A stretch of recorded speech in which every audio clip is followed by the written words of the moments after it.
ଥରେ ଗୋଟିଏ ଜଙ୍ଗଲରେ ମଇଁଷିଟିଏ ବୁଲୁଥିଲା। ମଇଁଷିକୁ ଏକଲା ଦେଖି ଗୋଟିଏ ମହାବଳ ବାଘ ତାକୁ ଶିକାର କରିବାକୁ ଗୋଡ଼େଇଲା। ମଇଁଷି ତା ପ୍ରାଣ ବିକଳରେ ଧାଇଁଲା।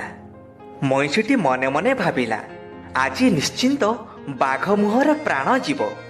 ଏମିତି ଜଙ୍ଗଲରେ ଧାଉଁଥାଏ, ପଛରେ ବାଘ। ମଇଁଷିଟି ମନେ ମନେ ଗୋଟିଏ ପୋଖରୀ ଖୋଜୁଥାଏ। ହଠାତ୍ ତା ନଜର ପଡ଼ିଲା ଗୋଟିଏ ପୋଖରୀ ଉପରେ। ସେ ତା ଦୌଡ଼ିବାର ବେଗ ବଢ଼େଇ ଦେଲା। ପ୍ରାଣ ବିକଳରେ ସିଧା ସେ ପୋଖରୀକୁ ଲମ୍ଫ ମାରିଲା। ବାଘ ଆଗ ପଛ ବିଚାର ନ କରି ମଇଁଷିକୁ ଖାଇବା ନିଶାରେ ସେ ମଧ୍ୟ ମଇଁଷି ସହ ଜୋର କରି ପୋଖରୀକୁ ଲମ୍ଫ ମାରିଲା। ହେଲେ ମଇଁଷିର ସିନା ପାଣି କାଦୁଅ ପଙ୍କରେ ଅଭ୍ୟାସ ଅଛି, ସେ ସେଠୁ ବାହାରିଯିବ। ହେଲେ ବିଚରା ବାଘ ସେ ପୋଖରୀରେ ପ୍ରଚୁର ପଙ୍କ ଅଛି ବୋଲି ଜାଣିନଥିଲା। ବାଘ ସେଇ ପଙ୍କରେ ଫସିଗଲା। ଆଉ ସେ ପୋଖରୀରୁ ଅଳିଚଳି ପାରିଲା ନାହିଁ। ତାକୁ ଉଦ୍ଧାର କରିବାକୁ ସେଠି କେହି ନଥିଲେ। ତା ଛଡ଼ା ସେ ବା ମଇଁଷିକୁ କେମିତି ଉଦ୍ଧାର କରିବାକୁ କହିବ, ଯାହାକୁ ସେ କିଛି ସମୟ ପୂର୍ବରୁ ଖାଇବାକୁ ଗୋଡ଼ଉଥିଲା। ଏଣୁ କର୍ମକୁ ଆଦରି ବାଘ ସେଇ ପଙ୍କ ପୋଖରୀରେ ପଡ଼ି ରହିଲା। ହେଲେ ବିଚରା ମଇଁଷିର ଭାଗ୍ୟ ଖରାପ। ସେଇ ପୋଖରୀରେ ଥିଲା ଗୋଟିଏ ବଉଳା କୁମ୍ଭୀର। କୁମ୍ଭୀର ଆଗ ମଇଁଷିକୁ ଦେଖିଲା ଓ ମଇଁଷିକୁ ତା କବ୍ଜାକୁ ନେଇଗଲା। ମଇଁଷି ବିଚରା ପ୍ରାଣ ବିକଳରେ ଭଗବାନଙ୍କୁ ଡାକୁଥାଏ। ଏପଟେ ବାଘ ପୋଖରୀରେ କୁମ୍ଭୀରକୁ ଦେଖି ସେ ମଧ୍ୟ ଜୀବନରୁ ପାଣି ଛଡ଼େଇ ଦେଲାଣି। କୁମ୍ଭୀର ମନେ ମନେ ଭାବିଲା, ଆଗ ମଇଁଷିକୁ ଖାଇବି, ତାପରେ ବାଘ। ବାଘ ତ ଏଠୁ ବାହାରି ପାରିବ ନାହିଁ, ତେଣୁ ବାଘକୁ ଉପର ଓଳି ଖାଇବି। ଏକଥା ବୁଝି ମଇଁଷି ଆଖିରେ ଲୁହ ଆସିଗଲା। ସେ ଜାଣିଲା ଯେ ଆଜି ତାର ମୃତ୍ୟୁ ସୁନିଶ୍ଚିନ୍ତ। ତେଣୁ ସେ ମନେ ମନେ ଉପାୟଟିଏ ପାଞ୍ଚିଲା।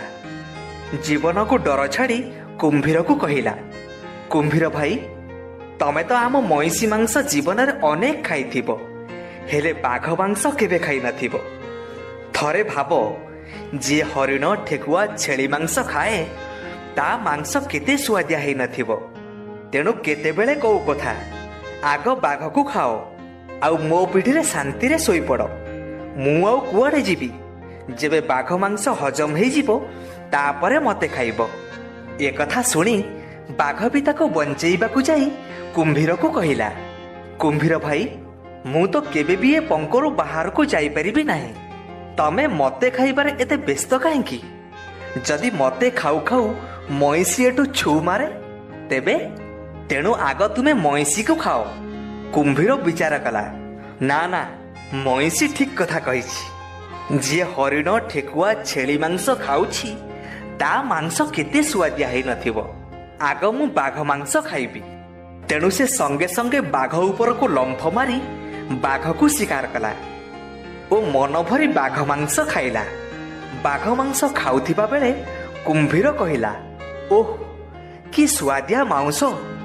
ଜୀବନରେ ଏମିତି ମାଂସ ପ୍ରଥମ ପାଟିରେ ବାଜିଲା। ସେ ବାଘକୁ ଖାଇସାରିବା ପରେ ମଇଁଷି ଉପରେ ଆସି ଶୋଇଲା। କାଳେ ମଇଁଷି କୁଆଡ଼େ ପଳେଇଯିବ। ସେ ମଇଁଷିକୁ ମାରି ପାରିଥାନ୍ତା, କିନ୍ତୁ ଏବେ ମାରି ମଇଁଷିର ବାସି ମାଂସ ପରେ ଖାଇବାର ମାନେ କ'ଣ?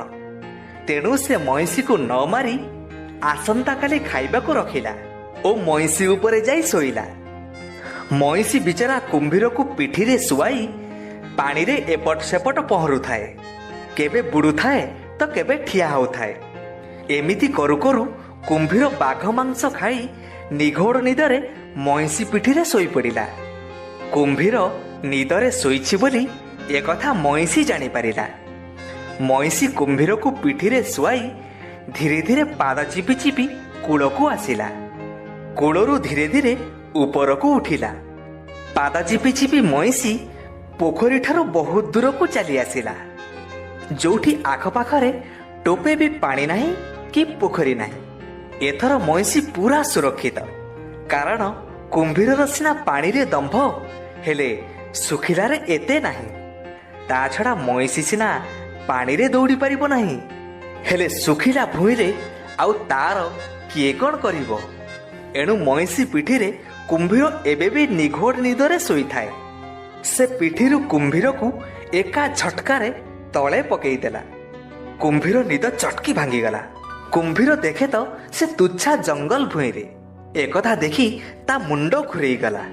ପାଖରେ ମଇଁଷି ଛିଡ଼ା ହେଇଛି। ମଇଁଷି ସେଇଠି କୁମ୍ଭୀରକୁ ଛାଡ଼ି ତା ବାଟରେ ଚାଲିଗଲା।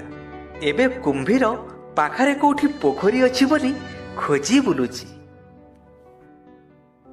ହଁ ପିଲାମାନେ, ଆଶା କରୁଛୁ ଏ ଗଳ୍ପ ତୁମକୁ ବହୁତ ଭଲ ଲାଗିଥିବ। ଯଦି ଏ ଗଳ୍ପଟି ତୁମକୁ ଭଲ ଲାଗିଥିବ ନିଶ୍ଚିତ ଭାବରେ ଲାଇକ୍ କରିବ, କମେଣ୍ଟ କରିବ ଓ ସେୟାର କରିବ। ହଁ, ଯଦି ଏ ପର୍ଯ୍ୟନ୍ତ ଆମ ଚ୍ୟାନେଲକୁ ସବସ୍କ୍ରାଇବ୍ କରିନାହଁ ତେବେ ସବସ୍କ୍ରାଇବ୍ କରିନେବ। କଥା ଦେଉଛୁ ଏମିତି ନୀତି ଶିକ୍ଷା ଓ ମନୋରଞ୍ଜନ ଭିତ୍ତିକ ଗଳ୍ପ ଆମେ ସବୁଦିନ ଭେଟିଦେବୁ।